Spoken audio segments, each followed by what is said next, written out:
দর্শক সবাইকে স্বাগত জানাচ্ছি দীপ্ত কৃষি আজকের এই প্রতিবেদনে পাওয়ার্ড বাই কাজী ফার্মস। আজকে আমরা এসেছি বাংলাদেশ প্রাণী সম্পদ গবেষণা ইনস্টিটিউট সাভারে এবং ভেড়া উৎপাদন গবেষণা বিভাগে।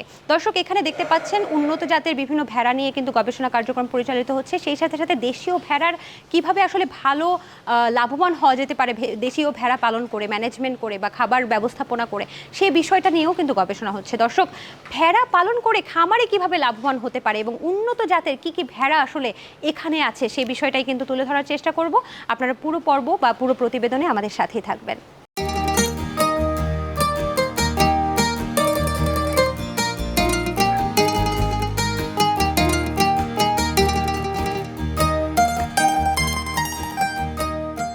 ভাই, আপনাকে পেয়ে আমরা খুবই আনন্দিত। আপনার থেকে আসলে বিজ্ঞানসম্মত উপায়ে ভেড়া পালন বা এই বিষয়গুলো রিসার্চ কি করছেন, এই ব্যাপারগুলো আসলে জানার চেষ্টা করব।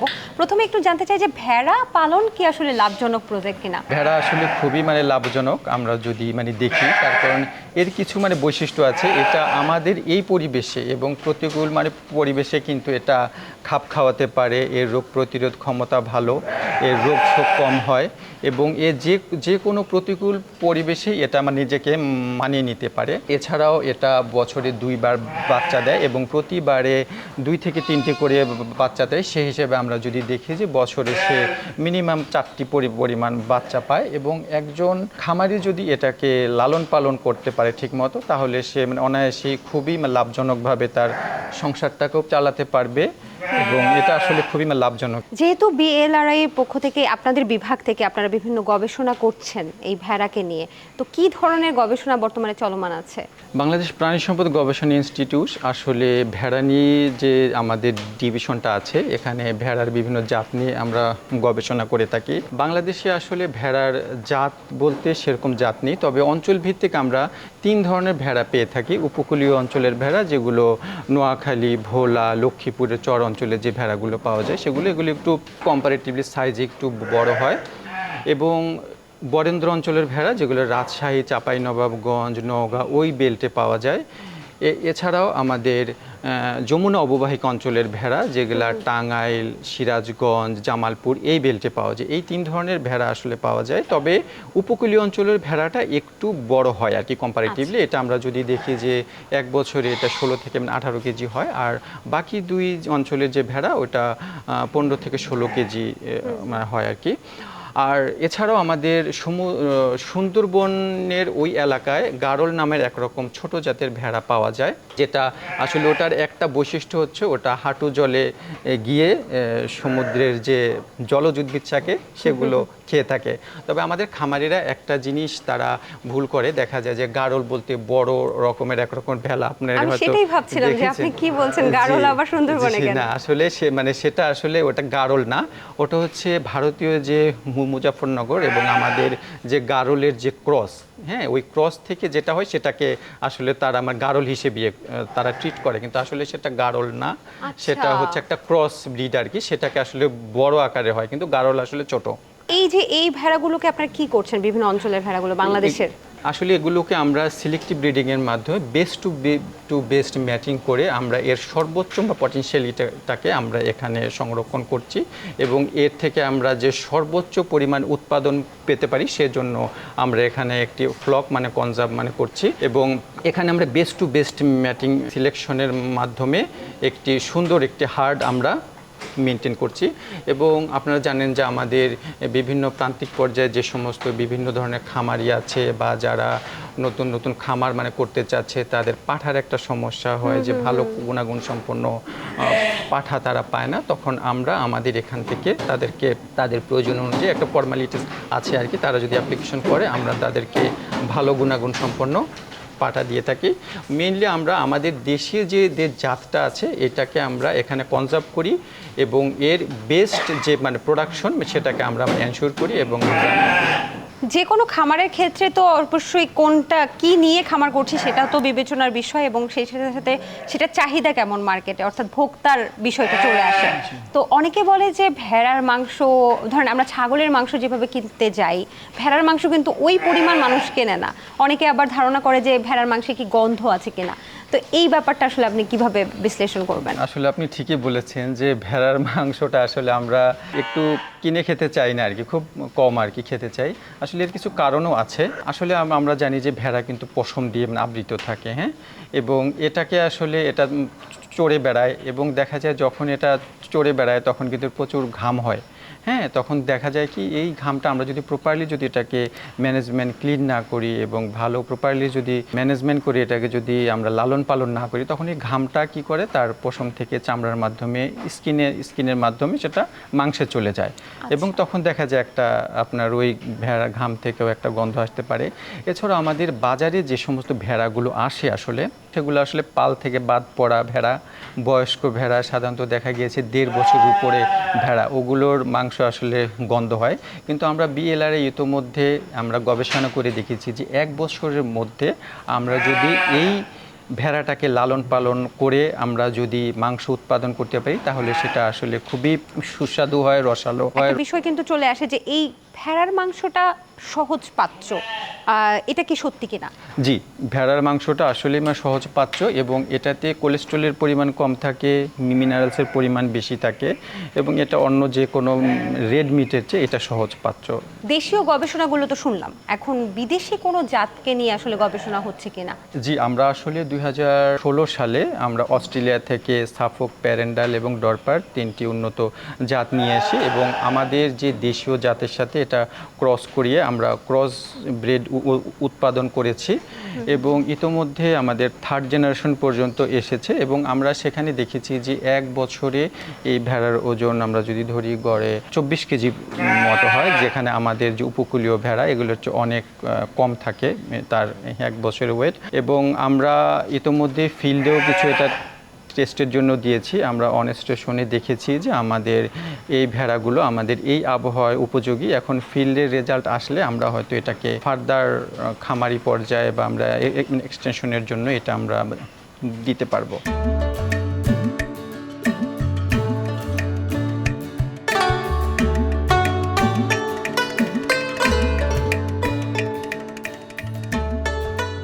একটু জানতে চাই যে এই যে ভেড়া পালন করার এই ব্যাপারে যে আপনি বলছিলেন বারবার যে একটা ম্যানেজমেন্টের মধ্যে রাখলে ভেড়ার মাংসে গন্ধ হবে না, সেই ম্যানেজমেন্টটা সম্পর্কে যদি আমাদেরকে একটু ছোট করে বলতেন। জি, এটা আসলে একটু হাইজেনিক মেনটেন করতে হবে, এবং তাদেরকে নিয়মিত পরিষ্কার পরিচ্ছন্নতা এবং একটি নির্দিষ্ট বয়সে তাদেরকে স্লটারের জন্য বিক্রি করা, এবং তাদের কিছু 1 বছর? জি, আমরা এখানে একটা ট্রায়াল দিয়েছি 6 মাস, 9 মাস এবং 1 বছর। আমরা মোটামুটি এখান থেকে সিদ্ধান্ত হয়েছে 1 বছরের মধ্যে যদি আমরা এটাকে বিক্রি করতে পারি তাহলে এটার কোনো গন্ধ থাকবে না। এবং এখানে কিছু ফিডিং ম্যানেজমেন্ট রয়েছে, যে আমরা এখানে সাধারণত আমাদের যে ভেড়াগুলো আছে এগুলোকে আমরা সেমি ইন্টেন্সিভ পদ্ধতিতে লালন পালন করি, আধা নিবিড় পদ্ধতি। এরা কিছু সময় চড়ে খায় এবং বাকি সময় শেডে থাকে, এবং শেডে যখন থাকে তখন এদেরকে আমরা কিছু দানাদার খাদ্যের মিশ্রণ দিই।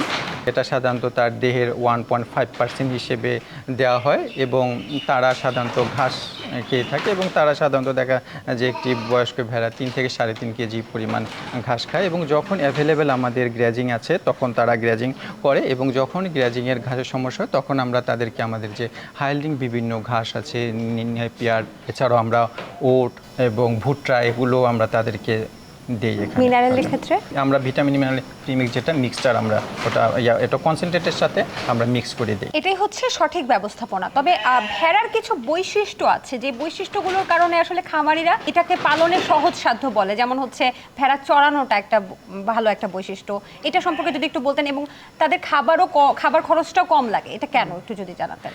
ভেড়া আসলে এটা যারা রাখালরা লালন পালন করে, যাদের অনেক ফ্লক থাকে, তাদের একটা সুবিধা যে ভেড়ার একটি প্রথমটা যেদিকে যায় পিছনে সবগুলো কিন্তু একই দিকে, যে জন্য রাখালকে কিন্তু ভেড়া মেনটেন করা খুব সহজ হয়, ভেড়ার ফ্লককে বা ভেড়ার পালকে নিয়ন্ত্রণ করা।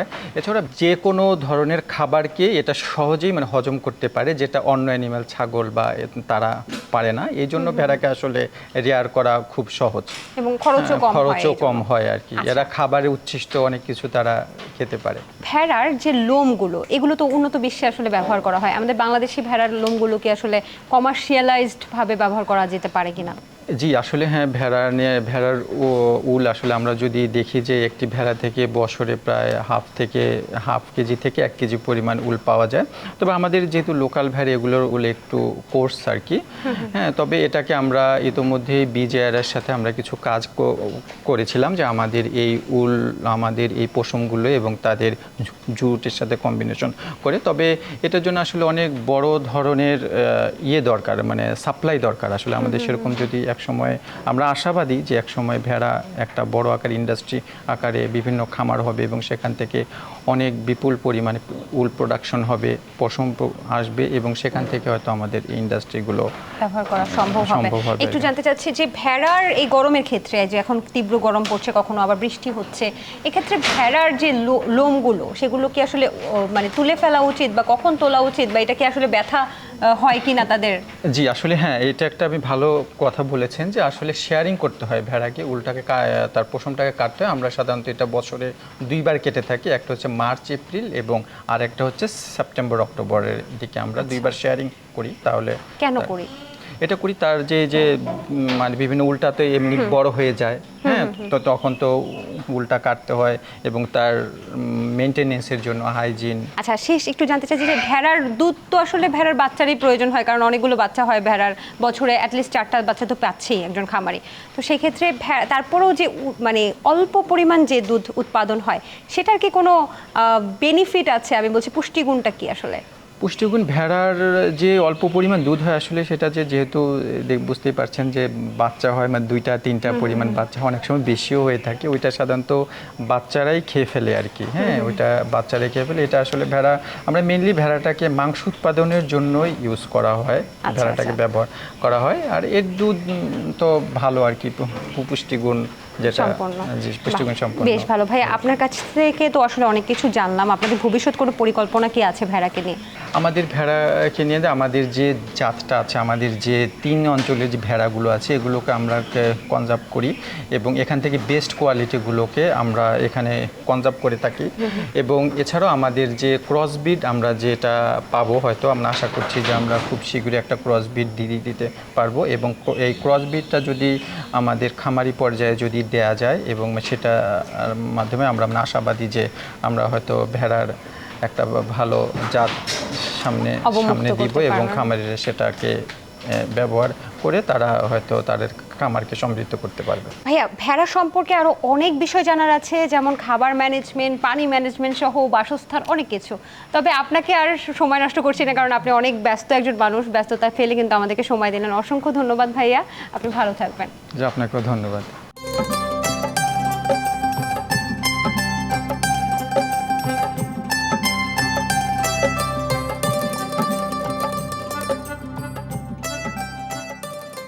আপু, এই মুহূর্তে আসলে কতগুলো জাত নিয়ে কাজ করতেছেন আপনারা? আমরা এখানে 3টি জাত নিয়ে কাজ করছি, 3টি বিদেশি ভেড়ার জাত নিয়ে। সেখানে আছে ডরপার, প্যারেন্ডাল এবং সাফক। বাংলাদেশ প্রাণী সম্পদ গবেষণা ইনস্টিটিউট কর্তৃক 2016 সালে আমরা 3 ধরনের ভেড়া এখানে আনা হয়েছিল অস্ট্রেলিয়া থেকে। যদিও এদের অরিজিন অস্ট্রেলিয়া না, ডরপার, প্যারেন্ডাল এবং সাফক 3টি জাতের টোটাল 42টি ভেড়া আনা হয়েছিল। তো ডরপারের অরিজিন হচ্ছে সাউথ আফ্রিকাতে, প্যারেন্ডালের নিউজিল্যান্ড এবং সাফকের আপনারা জানেন যে ইংল্যান্ডে। তো আমাদের এই ভেড়াগুলো নর্মালি অস্ট্রেলিয়া থেকে আনা হয়েছিল এবং এখানে আনার পর আমরা এদেরকে কোয়ারেন্টাইন করে প্লাস অ্যাডাপ্টেবিলিটির কাজ করেছি, যে আমাদের দেশের এনভায়রনমেন্টের সাথে এগুলো অ্যাডাপ্টেড হচ্ছে কিনা সেটা দেখার চেষ্টা করেছি।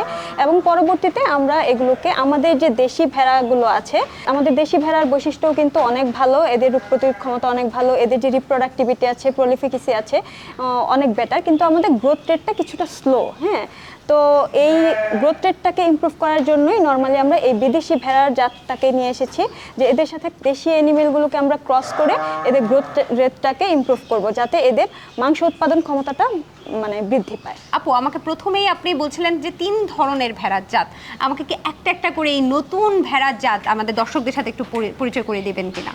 আচ্ছা, প্রথমেই যদি বলি ডরপারের কথা, এখানে এই অ্যানিমেলটা ডরপার জাতের ভেড়া। ডরপার যে এক্সোটিক অ্যানিমেলটা আছে সেটার মানে মুখটা একটু লম্বাটে হয়, আচ্ছা। আর হচ্ছে উলটা একদম পরিষ্কার সাদা হয়, এবং এদের উলটা আমাদের অন্য যে দুইটা ব্রিড আছে মানে আপনার সাফওক এবং প্যারেন্ডাল তাদের চেয়ে কিছুটা কম হয় আর কি ডরপারে, এবং এদের যে গ্রোথ রেট এবং বডি ওয়েট সেটা অনেক বেশি হয়। হ্যাঁ, এটার- এক এটার বছরের বয়স কত? ওজন 45 থেকে 50 কেজি পর্যন্ত হয়। সর্বোচ্চ ওজন ডরপারের কত হতে পারে? আমরা এরকম অ্যানিমাল পেয়েছি 110 কেজি পর্যন্ত অ্যানিমাল পেয়েছি। আচ্ছা দর্শক, এখানেই পার্থক্যটা আপনারা দেখেন। আমাদের দেশীয় যে ভেড়াগুলো সেগুলো কিন্তু এক বছরে 15 থেকে 16 কেজি। 17, কিন্তু একটা ভেড়াই 45 কেজি। এবং যদি সেটাকে ভালোভাবে রেয়ারিং করা যায়, আপনি চাইলে 110 কেজিও বানাতে পারবেন, যেটা আপার থেকে শুনলাম। আপা, এটা তো একটা মানে পাঠা, তো এইটার একটু বৈশিষ্ট্য সম্পর্কে, মানে ওদের কি কোনো বৈশিষ্ট্য আছে যে একসাথে দলবদ্ধভাবে চলা, বা রোগ প্রতিরোধ ক্ষমতা কেমন, কোন ধরনের এনভায়রনমেন্টে তারা ভালো থাকে, একটু যদি বলতেন। নর্মালি যেহেতু আমরা এগুলো মানে বিদেশ থেকে আমদানি করে আনা হয়েছে, ওরা তো মানে যে যত কোল্ড রিজন হবে ওদের জন্য তত ভালো। হ্যাঁ, আচ্ছা। আমাদের এখানে কিন্তু আপনারা দেখতে পাচ্ছেন যে অনেক ফ্যান দেয়া আছে, প্লাস কুলিং সিস্টেম আছে বাহিরে। যখন অনেক বেশি মানে হট পরে রিসেন্ট যেটা মানে ওয়েদারটা গেল, অনেক টেম্পারেচার ছিল 32-34 কেজি, তখন কিন্তু আমরা এগুলোকে হচ্ছে ঠান্ডা রাখার চেষ্টা করি আর কি। দুপুর টাইমটাতে সকালবেলা আমরা গোসল করিয়ে দিই, প্লাস দুপুর টাইমটাতেও কিছুটা পানি ছিটিয়ে দিই, যাতে এদের হচ্ছে শরীরটা কিছুটা ঠান্ডা থাকে আর কি। অতিরিক্ত গরম হলে এগুলো কিন্তু প্যান্টিং করবে। প্যান্টিং মানে হচ্ছে যে অনেক বেশি আর কি শ্বাস প্রশ্বাস নেওয়া, মানে অস্বস্তি ফিল করবে। আচ্ছা, তো আমরা মানে যখন কেউ এটা রেয়ার করতে চাইবে, অবশ্যই মানে ফ্যান, বা যদি কেউ মানে একদম ইন্টেন্সিভ পদ্ধতিতে রেয়ার করে যে একদমই বন্ধ থাকবে, ফ্যান বা হচ্ছে যে একটু বেশি করে পানি খাওয়ানো, পানি দেয়া, গোসল করানো, এই জিনিসগুলো মাথায় রাখতে হবে। সরাসরি অরিজিনাল পিওর ব্রিডের ডরপার কি বর্তমানে পালা সম্ভব? হ্যাঁ, সম্ভব। আচ্ছা আপু, আমরা তো দেখলাম ডরপার, এখন কোনটা দেখবো? আমরা সাফকটা দেখি এখন। সাফক দেখছি। আচ্ছা, এইটা তো পাঠি দেখতে পাচ্ছি মনে হয়, নিয়ে আসা হয়েছে। আমরা কিন্তু পাঠি এবং পাঠাটা একসাথে রাখি না, এখানে হ্যাঁ। দেখানোর স্বার্থে হচ্ছে নিয়ে আসা হয়েছে। এবং আমাদের মেটিং চার্ট অনুযায়ী আমরা হচ্ছে এদেরকে হচ্ছে ব্রিডিং ফলো করি আর কি। আচ্ছা, তো এখানে কোনটা দেখতে পাচ্ছি? এখানে আমরা সাফকটা আছে। সাফকের যে প্রধান বৈশিষ্ট্য, এদের মুখ এবং পাটা হচ্ছে কালো থাকে। হ্যাঁ, অন্যগুলোর যেটা হয় না তো। এবং এদের গ্রোথ রেট আবার হচ্ছে যে বডি ওয়েট সবই অনেক বেশি হয়। সাফক হচ্ছে ইংল্যান্ডের জাত। আচ্ছা, এদের তো মনে হয় লোমটাও ডরপারের মতোই ছোট ছোট, নাকি একটু বেশি বড়? না, সাফকের উল গ্রোথটা অনেক বেশি হয়, উল প্রোডাকশন অনেক বেশি হয়। ভেতরে কিন্তু বোঝা যাচ্ছে, আমার পুরো দর্শক দেখুন, পুরো আঙ্গুল ঢুকে যাচ্ছে, মানে পুরো এক আঙ্গুল থেকে এতটুকু হচ্ছে তার লেন্থ ভেতরে। এটার বয়স কত হবে? এটার বয়স 4-5 বছর হবে।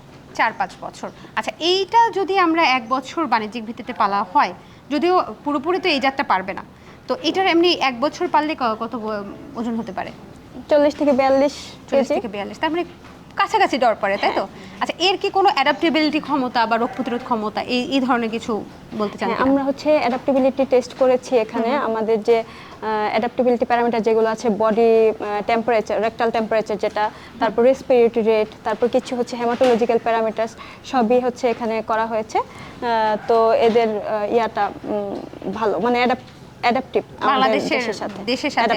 দর্শক, এটা সম্পর্কে যদি একটু বলতে চাই, এটা কিন্তু দেখতে খুবই সুন্দর, এবং সেই সাথে সাথে এটা বিশেষ বৈশিষ্ট্য হচ্ছে পাগুলো কালো, এবং মুখটার এই অংশটা আমি একটু দেখাই, এই অংশটা পর্যন্ত কিন্তু সাদা, এবং এখানটা পুরোপুরি কালো।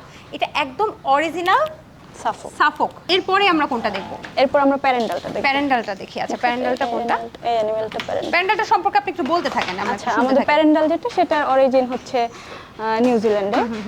তো এই অ্যানিমালটা অনেকটা ডরপারের মতোই দেখতে। হ্যাঁ, সুন্দর, খুবই সুন্দর। এরও অনেক বেশি উল হয়, এবং ওর মাথায় বা কপালের যে জায়গাটা, এখানে কিছু লোম বেশি থাকে আর কি। হ্যাঁ, উলটা বেশি হয়। এছাড়া এদের গ্রোথ রেটটাও অনেক বেশি হয়, এবং এদের উল প্রোডাকশনটা ডরপারের চেয়ে বেশি হয়। এখানে তো দেখলাম, আমরা একটু ফাইনাল আউটকামটা দেখতে চাচ্ছি আসলে এইটার সাথে দেশি, এইগুলোর সাথে দেশিটাকে ক্রস করার পরে আমরা কি পেলাম, এবং সেগুলো রেজাল্ট কেমন হলো, কি পরিমাণ প্রোডাকশন রেট আছে, সেটা একটু দেখতে চাচ্ছি। এটা মনে হয় ওই পাশে সেটা নাকি? হ্যাঁ। আচ্ছা, চলুন।